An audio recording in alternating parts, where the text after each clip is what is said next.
WalmartReport.com to find out more information about how you can help Mumia Abu-Jamal and other political prisoners. Night Watchman out.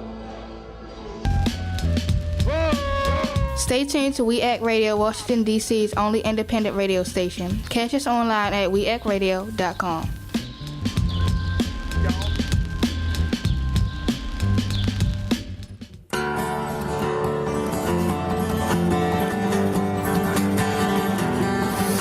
If you knew what they were saying when they think you cannot hear, if you understood what they do, if for you it was so clear, if you knew they shut down the factory in an economic ruse, if you could kiss the cheek of the child in the sweatshop that made your shoes. Every time we went to war to fight our evil foes, they told you we were really fighting for the good of CEOs. If you could feel the hunger of the many, see the riches of the few, if they told it like it is, what if you knew? You're listening to Clearing the Fog, speaking truth to expose the forces of greed with Margaret Flowers. And Kevin Zeese. Welcome to the show. Yeah, welcome. So today we're going to talk with two of our colleagues, actually, who are members two of our closest colleagues. That's true. Who traveled to Palestine recently. But before we bring them on, we wanted to just go over a little bit of the recent news. There's a lot happening right now. Let's talk first about Friday, about the Walmart protests. 1,500 protests. I'd say there are 80 to hundreds at each of them. So, right. You know, you're talking about 15 to 20,000 people protesting. Right. On behalf of the 1.5 million Walmart workers, and really on behalf of all of us. We were out there too, but on behalf of all of us, because Walmart's cost us money. It's really destroying our economy, as we wrote in our recent column, which was featured in Alternate this Great weekend. response, man. Wow, that Alternate column really hit. Well, it's a very relevant issue right now. And you know, it's also, I just read this, I haven't told you this yet, this last weekend was the first time in at least 7 years that sales were down on Thanksgiving weekend. Wow, interesting. Interesting yeah. impact. This is our recovery, right? No, I think it's also a sign people are getting tired of this consumer society, and they're seeing the protests. They, you know, I think that affects people. I hope so. I hope that consumerism... And there still are people out online being foolish and looking stupid, you know, planning to buy a big screen TV and getting out there 3 days before in a tent waiting to go in. I mean, you still saw that kind of nonsense. I think some of those people must be paid by the companies to do that. But anyway, really? You still see that happening. But it's interesting to see sale decline. I hope that consumerism is winding down. So tomorrow is an important day. It's the first day of the World Trade Organization meetings in Bali, Indonesia. What's happening? There's a global day of action against toxic trade agreements. I know. And in the United States, there will be at least 25 cool. protests from Hawaii, all up and down the West Coast, through Beautiful. the Midwest, Beautiful. Florida, Mexico, and all up. So go to flushthetpp.org. You can still sign up and do one. We don't have to stop now. They can be small, they can be big. That's right. Send us pictures. We want to show the breadth of opposition to the TPP. It's growing rapidly. So that's flushthetpp.org. You can also find information about that and the Walmart strikes on our other website, popularresistance.org. And there's another big day of strike coming up Thursday. That's right. We just heard about that this morning. Fast It's Food Thursday. 100 cities will have fast food protests. This is the largest mobilization they've done in this Fight for 15. Fight for 15 Fast Food Forward campaign. Right. And it's great to see. I mean, I really think we're getting to a tipping point on this issue.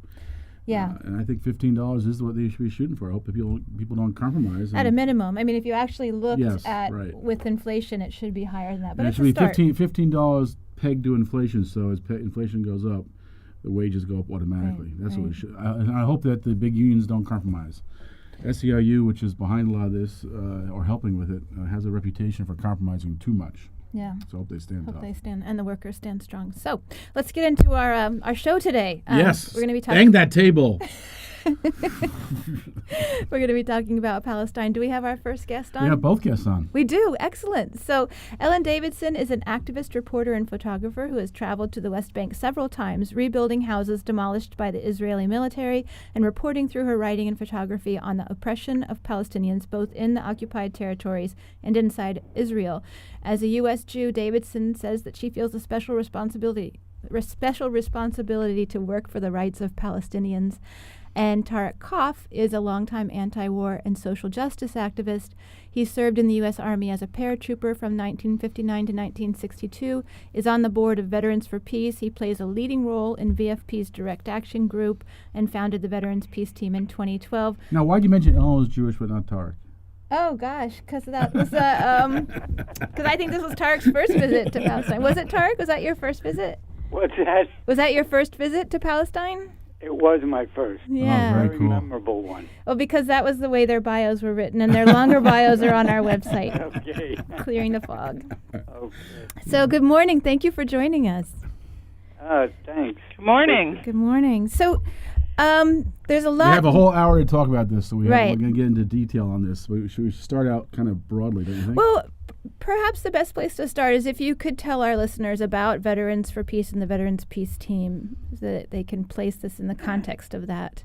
So what you guys overall do. Who wants to start? Ellen, you want me to speak or? Go ahead. You take that one. Okay. So, as most of your listeners know, I'm sure, Veterans for Peace is an organization that's been around for quite a while, 27 years, and we're dedicated to ending war as a policy of national, as a policy Instrument of national policy. Instrument of national policy. Thank you, Ellen. I need Ellen. We all need our We partners. all need each other.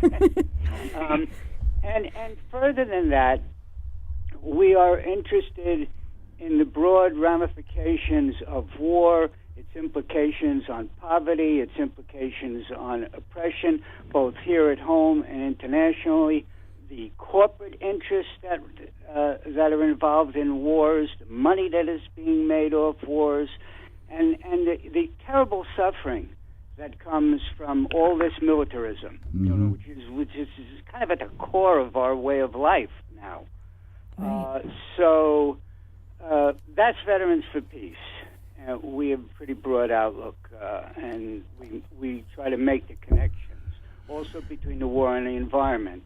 Right. Consider that a war also. Right. The Veterans Peace Team was established as a project of Veterans for Peace, specifically because we recognized that as veterans, we have a little extra cachet with the police, with the public, because we've served in the military. We understand what it's about. We have many combat veterans in our ranks. You know, that also gets a certain amount of respect. And when we saw how the Occupy movement, many people in the Occupy movement, many young people were being brutalized by police forces around the country, we decided to form the Veterans Peace Team, which would, whenever we had an opportunity or we were invited, would take a stand, would take a line between the police and the nonviolent protesters that they so often attacked. And when we did that, it seemed to work. And the police look at us a little bit differently. They're a little more reluctant to start tear gassing us, although that does happen, and it did happen. Especially with Scott Olson, Right. who was almost killed by that. So we recognize that that's a risk that we take, but as former soldiers and people who are involved with us, we're used to taking those risks. We accept those risks. We once took them when we were younger and didn't know any better. You know, we were willing to be killed or kill in the service of what? And now we understand better than that. So we understand that we're fighting and we're struggling for future generations, and that means a lot to us regardless of our age. So we formed the Veterans Peace Team, and we didn't want to restrict it to only national issues. So we went to Palestine to stand with the Palestinians in their struggle to end the occupation. And I think that was a pretty long ramble on my part. So Ellen, you're not a veteran, but you're a member of Veterans for Peace, and Very active. And what made you get involved in this effort? Well, in the Veterans Peace Team or In both. Palestine? And going to Palestine, Yeah, both. How did that happen? I mean, I've been going to Palestine for I first went as an adult in 2007, and as you mentioned, as a Jew, I feel a special responsibility because the oppression of the Palestinians and the whole state of Israel and its existence as a Jewish state is supposedly done in my name as a Jew and also as a U.S. citizen. It's a country where, billions of our tax dollars are sent every year to support that military. Mm-hmm. And also our political and diplomatic capital around the world is spent shielding Israel from the consequences of its occupation. So I feel a responsibility to go over there and express my solidarity and to bring back personal experiences of what is going on there, so that people can hear, and I think as a Jew maybe they can hear it even a little more than they might hear it from other activists.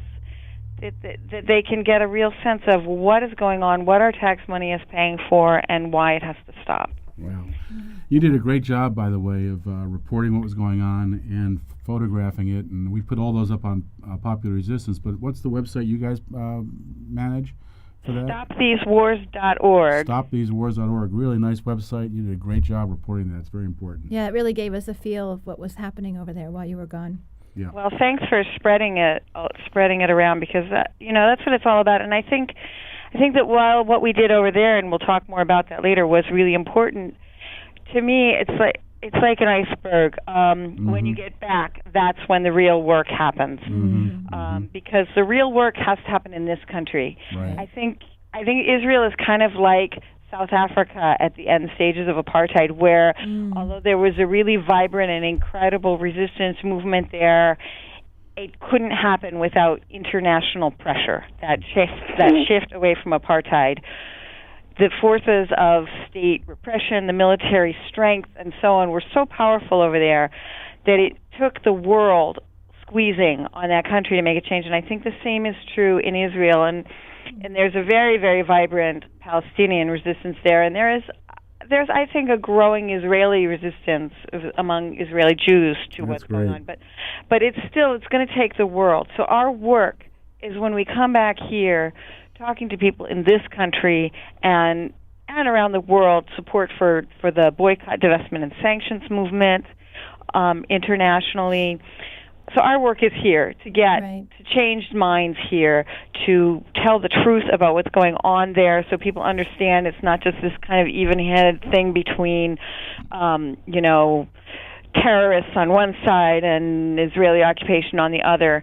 That we're talking about the fourth or fifth largest military power in the world versus a population that has very little at their disposal. And less as they take more land and take more water and destroy olive trees. I mean, and this is a taboo topic in the United States. You're not really allowed to talk about this on radio. You're not allowed to talk about this on TV.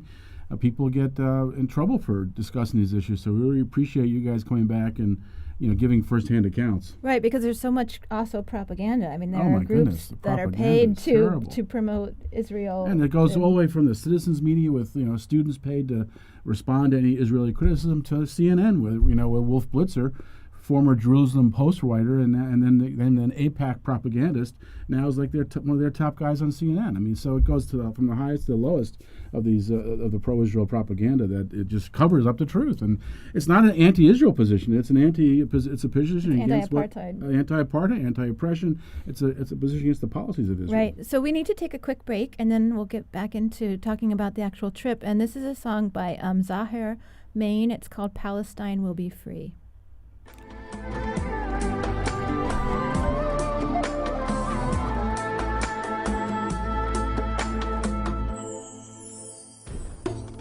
Every day we tell each other that this day will be the last, and tomorrow we all can go home free, and all this will finally end.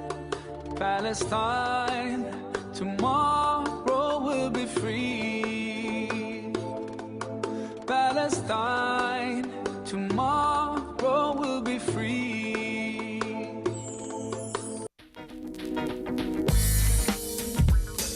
You're listening to WIAT Radio, WPWC 1480 AM. Now get out there and do something.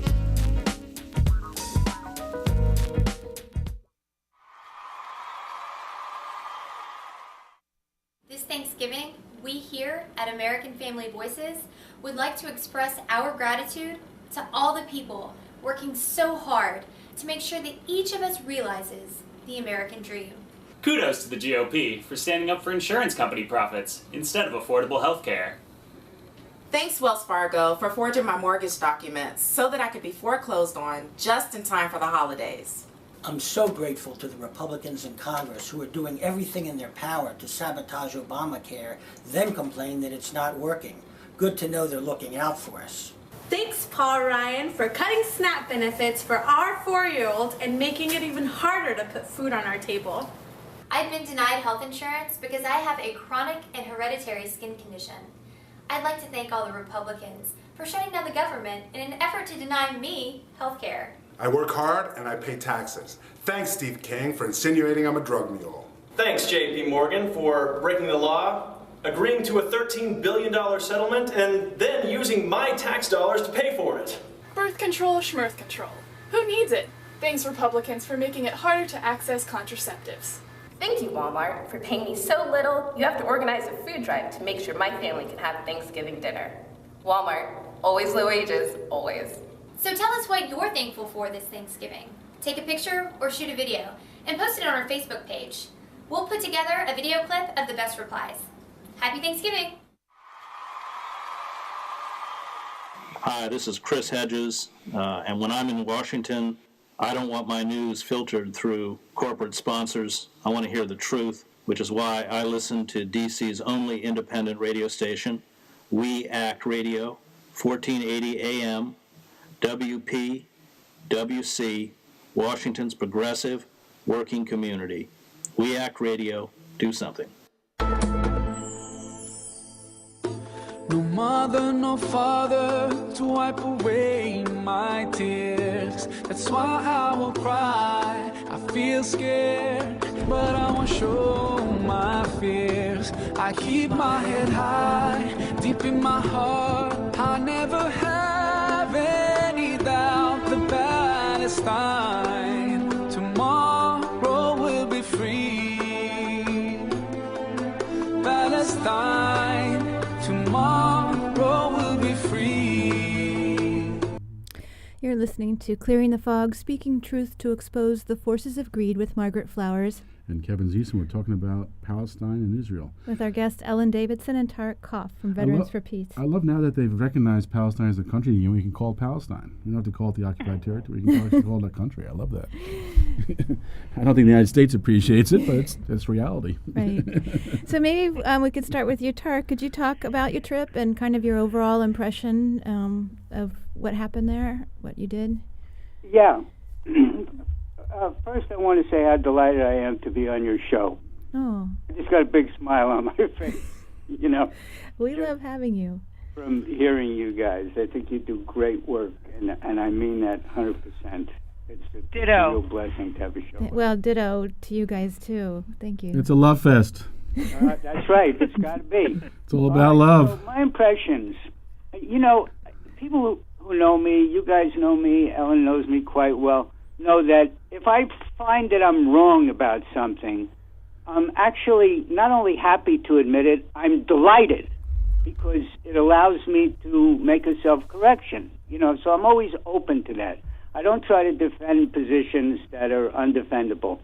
Now, for years, I've been studying and reading and you know, acting about the whole situation in Palestine. And it always seemed to me that the Israelis were trying to paint the Palestinians as terrorists. They just make those two words almost synonymous.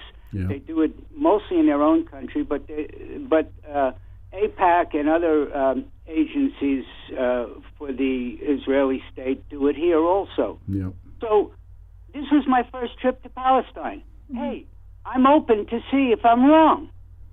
And what I saw was that the terrorists was the IDF, and that the Palestinian people were amazing. I was so incredibly inspired by some of the people that I met, and in general, the lack of hatred and violence that I saw. The most the most violence I saw was some kids who were going to throw stones at the IDF after the IDF was tear gassing their whole village. Mm-hmm. I don't consider that violence. Right. Not when you compare it to what the IDF does. The IDF uses tear gas, they use skunk water, they use these so-called rubber bullets, which we happen to see. They're not really rubber like you would think of. What they are is they're like round musket balls with a thin layer of rubber around them. And if you get hit in the head with one of them or in the neck or something like that, you're a goner. You know, so these are serious weapons. The Israelis have all the tanks, everything like that.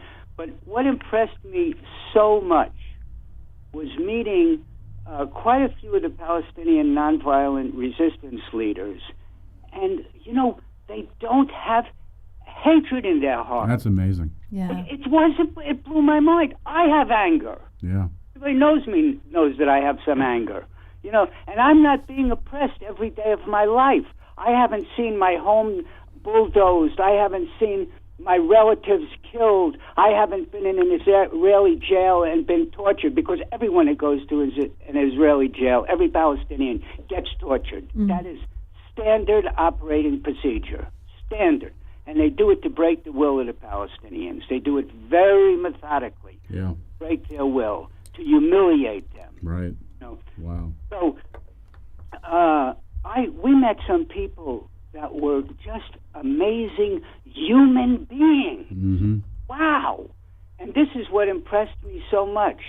We met these Bedouins who have seen their village razed to the ground 62 times. And they're under attack now. And they're under attack now. Yeah, we should talk about that more. Yeah, they're under as attack we go now. on. Yeah. It's amazing We met a man named Aziz Al-Turi. I think I'm pronouncing it right. And his father. And Aziz was sort of our translator. And he was so happy to see us. And he told us of his love of the land. And he took us over the land, which has been decimated, and showed us where 4,000 olive trees. Can you imagine? An olive tree has a lifespan of 1,500 years. It's a sacred object, and it's sacred. It's special to these people. And it takes years for them to get to the point where they're producing olives. Yeah. It's not an immediate thing. You know, it's an amazing phenomena, an olive tree, and they live from it, and they love these trees as if they were part of their family. So we saw where 4,000 of these trees had been raised and bulldozed. And still, you know, Aziz had this love of the land. He said, we used to live here. We used to grow everything we needed. We even had enough to trade with the Turks, with Turkey, for things. We lived here peacefully. We had community. We had happiness. And we want to stay here. And we don't want to lose our happiness. And he was smiling. And he would laugh with us, and he got so much joy out of giving us tea and offering us food in these small makeshift tents that they live in. Well, I'll tell you something. There was more dignity in that makeshift tent than there are in all the fancy-dancy buildings in Washington, D.C. There was more dignity in that one tent. You know that all came across, I think, Ellen, in your writing and photos. Yeah. You really captured that. I remember the tea moment. In fact, as you mentioned it, Tarak. And Aziz holding a piece of cloth and remembering the kites that they flew when he was young. Oh, the kites they flew. That was beautiful. That was so. These kind of things, you know. And when you meet more than one person like this, when you meet a number of them in a small trip that only lasts 18 days. And you meet a number of people like this, it strikes you as how remarkable these people are. Yeah. And they have had community. Community is so important to them, which we don't really have anymore. And we got to build that. That's part of our job in the movement, is to build community. Right. Ellen, can you? One of our big jobs, you know. Yeah. Anyway, this is one of the things that impressed me tremendously about this trip. And I'll never forget it, and we're going back. Cool. And the other thing was... We might even join you. That's right. That would be amazing. That'd be fun. So, Ellen, what do you want to add to what Tarak's saying? Well, you'll love it. I mean, I what think was the other thing I just wanted to say? Let Ellen have a chance. We're running out of time. I mean, I think everything that Tarak says is, I agree 1,000% with it. I also, one of the things that I was struck on this trip, as opposed to other trips that I've made, is that, and I'm going to sort of move away from the heart part that Tarak is so good at talking about, and a little bit more about the political situation. And it felt to me like what I heard from everybody was that the two-state solution is dead, and Israel has killed it. Mm-hmm. No question. And this is not something, when I was my first big trip there in 2007, all the Palestinians that we met with, they were all sort of talking about two states, two-party line, and the two-part state solution, and nobody is talking about that anymore, because I think people have realized that the settlements and the way that Israel has strangled the economy there has made that solution completely, if it were ever viable, has made it obsolete. And I thought that was an interesting shift over the But what's years scary about that, though, I hear people on the right wing in Israel saying the same thing. The anti-Palestinian types, but they're saying now. I can't figure out how they see that working from their perspective, the anti-Palestinian perspective. Well, I think what they see working is continued apartheid and make one state with apartheid, making it impossible for Palestinians to remain. I mean, there's a huge Palestinian diaspora around the world because people just can't bear to live under those conditions, and those who can frequently leave, and that population is decimated because it's been made, the economy is not viable. Living there is a series of daily humiliations at checkpoints. Sure is.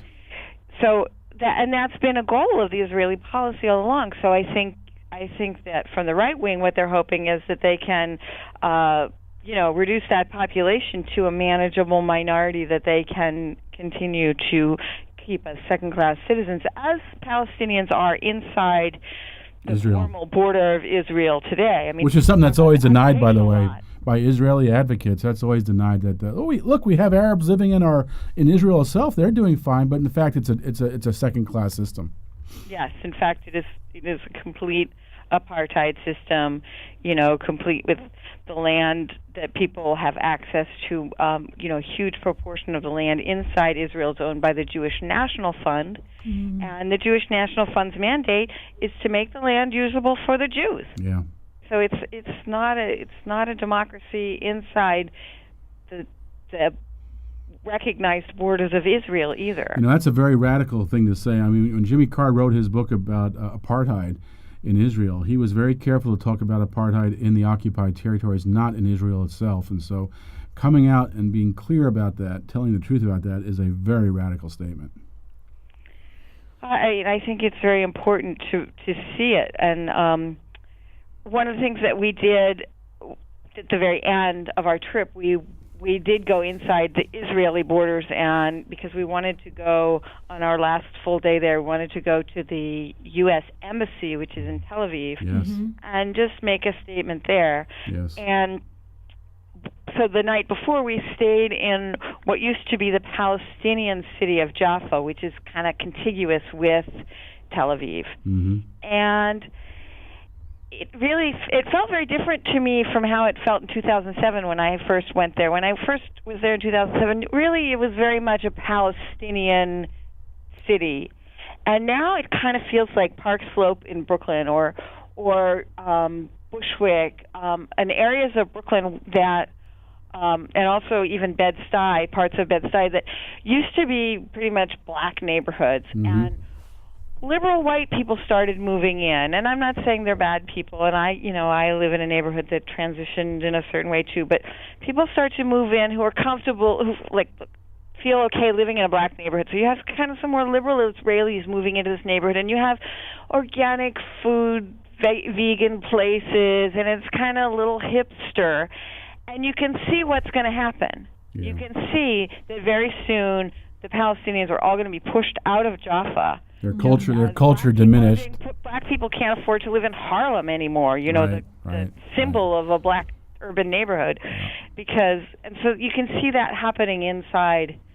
And as soon as Israelis take over a place, there's no chance for Palestinians to come back into a neighborhood once it doesn't move the other direction. Exactly. Their culture is destroyed there, it disappears, and becomes another part of Israel. We have to take a break. We do have to take a break. And this is a song by David Rovix. Oh, I love it. They're Building a Wall. We're actually going to play the whole song because it's such a beautiful cool song. It's a great song. I think it says it very well. Yep.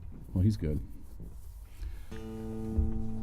They're building a wall between friends, a wall that justifies any means further ends, a wall between Semites, rich and poor, brothers and sisters from not so long before, many feet thick and 20 feet high. No one can look through it and into the eye of a person you might know, to whom you might confide. Now just a stranger on the other side. They're building a wall between water and land, so we can eat fruit and they can eat sand. A wall to make sure that our orchards will grow and our kids can get fat and not need to know of the cities in ruins and the children in fear that your fathers and brothers in tanks might be near. A wall to keep quiet that which you fear most, so you don't have to listen to your grandfather's ghost. You're listening to We At Radio, WPWC 1480 AM. Now get out there and do something. We Act Radio, powered by Ethical Electric. Do something. They're building a wall between future and past, a wall to keep distant the chambers of gas from the bulldozers, gunships, and the tears of a child. Dignity, love, and honor defiled. To remove reality from your facts on the ground. A wall to keep distance the terrible sound of the houses that crumble and the children that die. A wall to keep separate the truth from the lie. They're building a wall, and at such a cost. Land, money, and safety, and all the lives lost. A wall made of brick, but bricks can be broken when the people of Zion have finally awoken and said no more walls, no more refugees, no more keeping people upon their knees. And then the history books will someday recall, before apartheid was ended, they were building a wall. Whew. You're listening to Clearing the Fog, speaking truth to expose the forces of greed with Margaret Flowers. Kevin Zeeson, boy, David Rovix, man. He's a wall to keep separate the truth from the lies. Powerful storyteller. We're speaking with Ellen Davidson and Tarak Kauff from Veterans for Peace about their recent trip to Palestine. And Tarak, can you tell us, you and others in the delegation stood in solidarity with some of the Palestinians in their weekly protests. Can you talk about that? Yeah. Also, first I want to thank Ellen. She was such a great factor in this trip, and I just love the way she just spoke about it. So thank you, Ellen. Yeah, we one of the first places we went to was Al-Masra. Al-Masra, am I saying that right, Ellen? Mm-hmm. Yeah, and we met the main popular organizer there, Mahmoud. His name was Mahmoud Soare. Right, thanks, Alan, again. And we had an orientation from him, which was quite thorough. He's a lovely, lovely man. He's been doing this for a long time. He's been arrested numerous times also, spent time in Israeli jails, but nonetheless, lovely human being. And then we went out with them, and there were other internationals, to their weekly protest, which was a little different this time because they were going to play soccer. They were going to have a soccer game between the Palestinians and the German activists who were there. There was a lot of joy around that, and they were doing it on a road which is normally Israeli only. I love it.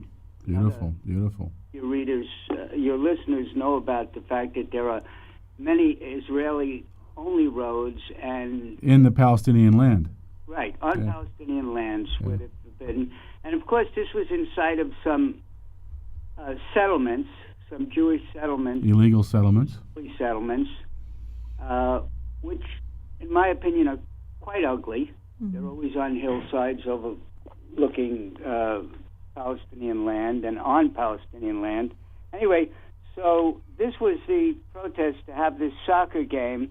And of course, it took the IDF about 20 or 30 minutes to realize, oh my God, they're playing soccer on an Israeli-only road, and right by the road that leads up to the settlement. Oh God. Goodness! So soon we could see the IDF coming in their jeeps and so forth, and turned out, I think it was about 40 or 50 of them, and the Veterans Peace Team, with the full approval of Mahmoud, went to the front of our people, and we started walking towards them with our huge banner which said, U.S. military veterans say no and then to Israeli, say no occupation, apartheid, U.S. military dollars for Israel. Big banner. It's very clear, and it's got the Veterans for Peace. Very strong statement. Yeah, it was quite strong. And we walked right up to the IDF. This time they didn't fire tear gas, and we spoke to them. Wow. And we told them, we said, look, we understand what it is to be a soldier. We were soldiers too. That was very powerful. But we also understand what it is to be a human being. Right. And you are on these people's land. And look, they're not armed. They're playing soccer. And look at yourselves. You've got all these M16s and weaponry. You know, these are unarmed people. They're doing something peaceful, and you're pushing them away. You know, and you're on their land. And you're on stolen land. And I said, I understand that you're under orders now, and you can't really speak with us, but you can hear what we're saying, and you can think about it later. Right. And you can find out the truth of what you're doing, as many of your former soldiers have found out. What do we want you to do? We want you to think about what you're doing. And we spoke to them like that. And it was quite powerful. Wow. And eventually, of course, they pushed us off the road. You know, they have shields and all that. And that was one event. And we felt, all of us and the Palestinians felt like we won. Yeah. It was a win. Right. Because we were the ones that were upbeat. We were the ones that were joyful. We were the ones who knew that we had the truth on our side. Beautiful. You know, who felt that we had the truth on our side. And I don't think the soldiers felt like that. I think they were following orders. And they were all young kids. They could have been... They are. Some of the pictures of the soldiers, and there's one picture in particular you took on of... I don't know who the Palestinian was, but looking into the eyes of a soldier, a very young kid saying, look me in the eyes, I want to make a human connection. Very powerful. That was Mahmoud. That was Mahmoud. And, that was Mahmoud, yeah. And Tarak was talking about how he doesn't have hate in his heart. He laughs.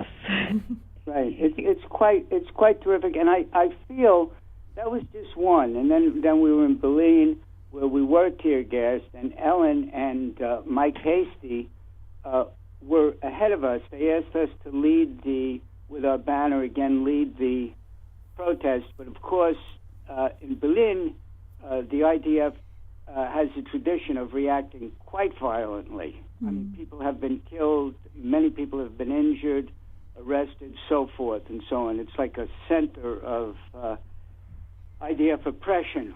But Berlin has also had some solid victories, including getting a court order to move the wall off part of their land. Wow. I remember reading about that. That's amazing. Because that wall was placed in ways that definitely stole more Palestinian land and also stole all the major water sources. Exactly. They were pretty targeted. Go ahead, Margaret. Yeah, I just wanted to ask Ellen if she could share some of her personal experiences. How'd that tear gas taste? Yeah. Oh, the tear gas was not that fun. And you know what was happening then? There's a wall, and it has been moved so that it still does confiscate a whole large portion of the village's agricultural lands, but it doesn't.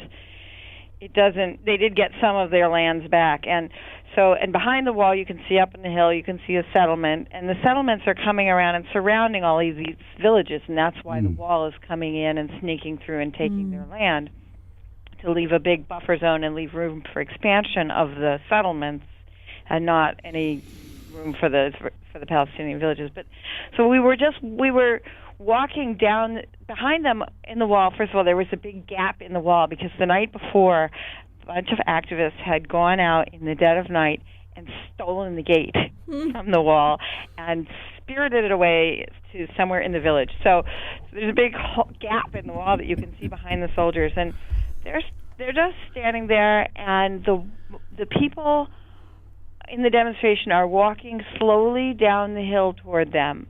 And you can see no one is armed. You can see people are holding up their hands in peace signs, and they just let loose with a bunch of tear gas.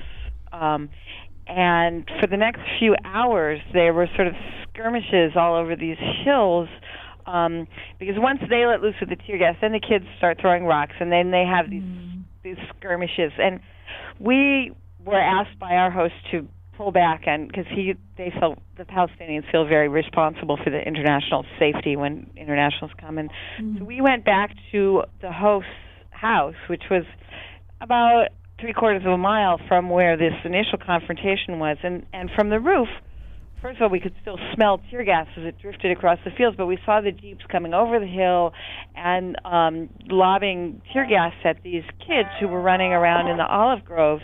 And they were also lobbing. There were 2 ambulances that were kind of on standby in the area, just around for people who might be overcome by tear gas or get shot by a rubber bullet. They're lobbing tear gas at the ambulances. At the ambulances. Sounds so American. It sounds like the United States when they do a drone and they drone the people who come to rescue. Yeah, exactly. And then so we were on the roof of this house, and the young daughter of our host, who was Iyad Bernat, who's the head of the popular committee there, she's up there. He told us she got her first taste of tear gas at age 1 month. She was tear gassed. And she's up on the roof, and she's holding her nose. I said, what do you think about the tear gas? She says, I don't like it. But this is where her home is, and every Friday she gets the privilege of having tear gas wafting around over her roof, and she can't even go out and play in the olive groves behind her house because there are tear gas canisters flying through it. And this is this beautiful, beautiful child, and she, when we got back from the demo, she summoned me. She was very imperious. She said, come. She didn't have that much English, but she knew come, and she took me up to the roof to show me what goes on up there. And it's just heartbreaking that this is what she's growing up with. And when we asked, the night before, when we asked Iyad about, do you worry about your family with all of your activities, and he's been in prison, his children have seen him dragged off to jail, do you worry about their safety? And he said, no one is safe in Palestine. So what is the point of worrying about my activities? Things happening. Things happen anyway. So I may as well be struggling. What's the point? We have to take one more break and then come back and What are you going to talk about when we come back? we'd like to talk about what's happening in Negev and kind of what your plans are I next also steps. want to put in the context of U.S. foreign policy and empire a little bit. Okay, all right. It's a lot in 15 minutes. Yeah, this is a song by Roger. Well, it's Roger Waters singing "We Shall Overcome." He calls it the song for Palestine. Nice. And we'll walk hand in hand. We'll walk hand in hand. We'll walk hand in hand. One day.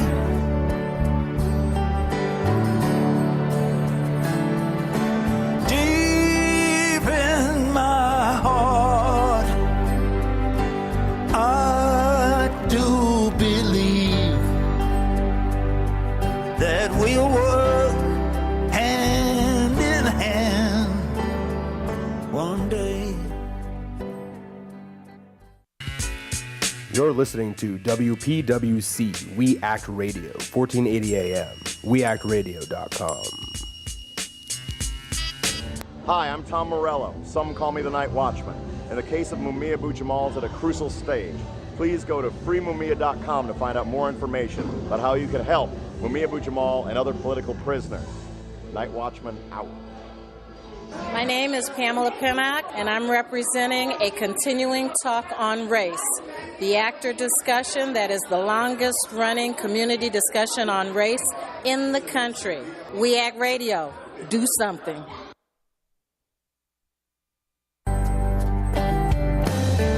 And we'll break down the prison walls.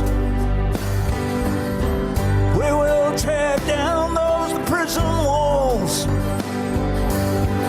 Together we will tear down the prison walls on that day.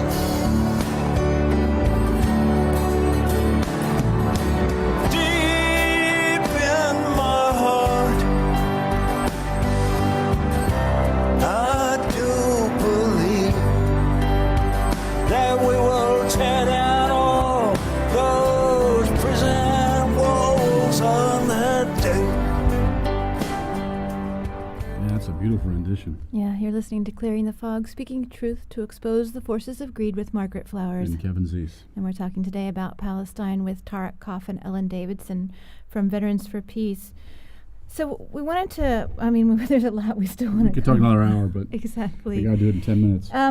Let's just talk a little bit about what's going on, because there's a lot going on in Negev right now with the pro-war plan, and there were protests over the weekend. Today, actually, hundreds of protesters tried to go out to the flotilla, or took a flotilla out. They called it a reverse flotilla to the blockade, and they ended up turning around because the response was so threatening, right? But could you talk a little bit about your time in Negev? I guess. Go ahead, Ellen. Yeah. Huh? Go ahead, Ellen. We went down to Al Araqib, this village that Tarak mentioned that has been demolished more than 60 times, and each time people come back and rebuild it. The first time that it happened was 2010 or 11, I think, and they came in with this huge show of force, just 1,500 cops, and they're called the border police, and they came in and just destroyed the villages. And the thing about the Bedouin in the Negev is these people do not have a lot. That's putting it mildly. I mean, they live in structures that are cobbled together from pipes and canvas, and they use everything at their disposal. They have they use old tires filled with sand to hold down the stakes to keep the tents down. Everything is used. There's no waste, and there's no room for waste. And they have been on this land, and the man we spoke to, Aziz Al-Turi, again, he's a village leader, and he talked about how initially when the State of Israel was founded, there was sort of this attempt to split the Arab community. There were good Arabs and bad Arabs, and the Bedouin were considered kind of good Arabs, and they They serve in the military, which most Palestinians inside Israel do not. And serving in the military is kind of like a prerequisite for a lot of privilege in the society. You get, when you go to apply for a job, they ask you about your military service. It's this sort of universal experience among Israeli Jews that Palestinians are not involved in for obvious reasons. And so he talked about, there were good Arabs and bad Arabs, and so during that period in the north, there was a lot of taking over inside the borders of Israel of Palestinian land. People chased off their villages. There were massacres. There were various laws and zonings, and a lot of ways that Palestinian lands inside Israel were taken over, and Palestinians pushed off them and becoming internal refugees or going to the West Bank and being refugees there. And so he said now that process is well along, he says now they're turning their eyes to the south, to the Negev, and they want to also take over that land. And one of the things that has been going on all along is they've been really trying to move the Bedouin out of the villages and into population centers where they can be more easily controlled. And what this does is it removes them from their way of life and their livelihood. And it breaks down their way of life. And one of the things that was very moving about talking to Aziz, he kept talking about, he didn't say they're killing us, they said they're killing our life. They're killing the Arab life. And by which his English was not that, he meant, the way of life, the living close to the land, taking what you need from it, giving back what you've got. And so that process has been going for a long time, and the villages that are still there are what's known as unrecognized villages. They get no services, they have no garbage collection, they have no plumbing, sewage, water supplies, electricity supplies, and then they come in and say, well, this is not safe, this is not sanitary, we're going to destroy it. And don't forget, Ellen, they do have one service. They get sprayed regularly with Roundup. Oh, God. Right. Roundup, that sprays everything, including the animals and the people and the trees and the whole deal. Well, that's something that he talked about happening in the late 1990s, was that the Israelis started coming through with crop dusting planes and spraying their villages and their agricultural lands with Roundup. And we all know Monsanto is a great. Such a lovely company, as is Caterpillar. When I hear all this stuff, I think none of this would be possible without U.S. financial support, both government and non-government, through various Jewish philanthropies that are very Zionist-oriented. Not all are, but some that are give a lot of money. This wouldn't happen without the U.S. backing it. Well, that's one of the reasons we were over there, and that's one of the reasons why we're going over there again. That's right. Hopefully, this time with the larger teams of U.S. military veterans to protest the U.S. backing of Israeli policy. I hear Ellen has to say something. Go ahead, Ellen. Yeah, well, the thing is, in the beginning of, right after the founding of the state of, and in the 60s and so, I think that the U.S. financial support was critical for incubating that entity into growing into the full-blown thing that it is now. But I think that actually right now, economically, what is the financial aid that the U.S. gives is less important to the Israeli economy, and what is really critical is the U.S. diplomatic and I totally agree. cover That's very important. That they give very important to all of those vetoes of resolutions in the UN year after year, and that allows this to go on. And again, I bring back the analogy of South Africa. And when things finally changed was when that country got so isolated in the world that they just had nowhere to move. They had no one to trade with. They just couldn't.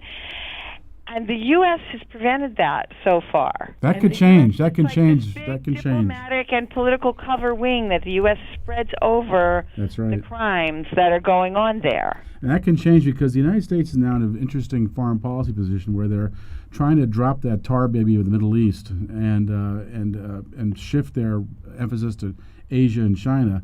And that's a very scary shift in itself, which would be a whole other show. But they're trying to. Israel's now become a burden. And with the Middle East being less important on a foreign policy scale, I think you could see that change.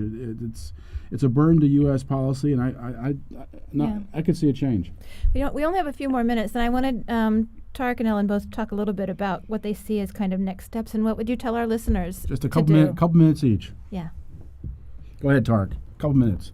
Well, our next steps is continuing to organize and going back there to stand in solidarity with the Palestinian resistance, getting more veterans, getting Veterans for Peace even more involved in this issue, recognizing the connections that this issue has with so many other issues internationally.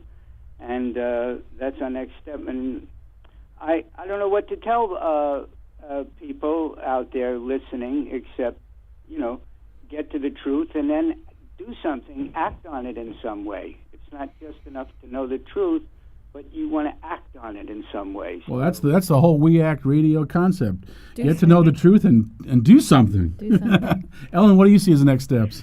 Well, Tarak's right that we're going to be working on organizing a bigger delegation, but I would say for our listeners, besides listening to your show and finding out more, there is an active international boycott, divestment, and sanctions movement, and you might look into your pension fund and what kind of places they invest and whether you can pressure them. I know that TIAA-CREF, where my 401k is, was recently pushed into divesting from Caterpillar. So I think looking into that, looking into boycott, divestment, sanctions movement, that's something that we can do from here, and it's a very powerful nonviolent form of resistance. It is. Very powerful. And where else would you urge listeners to go to kind of learn more about the truth of what's happening? Their website. Stop These Wars, of course. StopTheseWars.org is definitely a good one to go to. There's a lot of really good stuff on Mondo Weiss. Palestine and then Palestinians. Right. You get a lot of great information there. Great. And probably U.S. Campaign to End the Occupation has a lot of good information, too. And you were saying, Ellen, where? Mondo Weiss? Mondo Weiss, Jewish Voice for Peace, Electronic Intifada. Right. Those are great sites. Really great sources of information and also action. That's great. Well, I'm so proud of you guys and the team that was over there with you. You did a beautiful job, and you represented progressive Americans really well, and speaking truth to power very directly. So we really appreciate you putting yourselves on the line like that.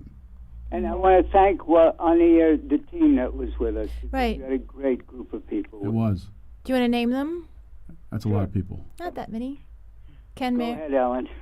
Ken Mayers, Ellen Barfield, Lorna van der Zanden, and Vietnam medic Mike Hasty. Right, yeah. I was worried about Mike over there. I was hoping that he'd be okay. I'm glad he worked out. Everything, yeah. We were worried about all of you. Yeah. So we're going to thank you again for being on this show today. Let's thank Kimon. And Kimon, of course, our awesome engineer. Co-founder of We Act Radio and also our engineer, and gets here to get things going for us. We appreciate that. Couldn't do it without him. This is Junkyard Empire, and their song is We Want. We want what? The people organize. Can build the kind of future we want. The people together can overthrow the system. We got the love, uplift our brothers and our sisters. The people organized can build the kind of future we want. This is Margaret Flowers. And I'm Kevin Zeese. Join us every Monday morning at 11 a.m. for Clearing the Fog. Speaking truth to expose the forces of greed. Start the week with your eyes open. The fog. The forces of greed that spin news stories for the benefit of the 1%. Each week we feature guests who are working to expose these truths and offer real solutions to the current crises we face. Knowledge is power, and with knowledge you will be empowered to act to shift the power to the people. Monday mornings at 11 a.m. on weactradio.com or 1480 a.m. You're listening to We Act Radio, WPWC 1480 AM. Now get out there and do something. We Act Radio, powered by Ethical Electric. Do something.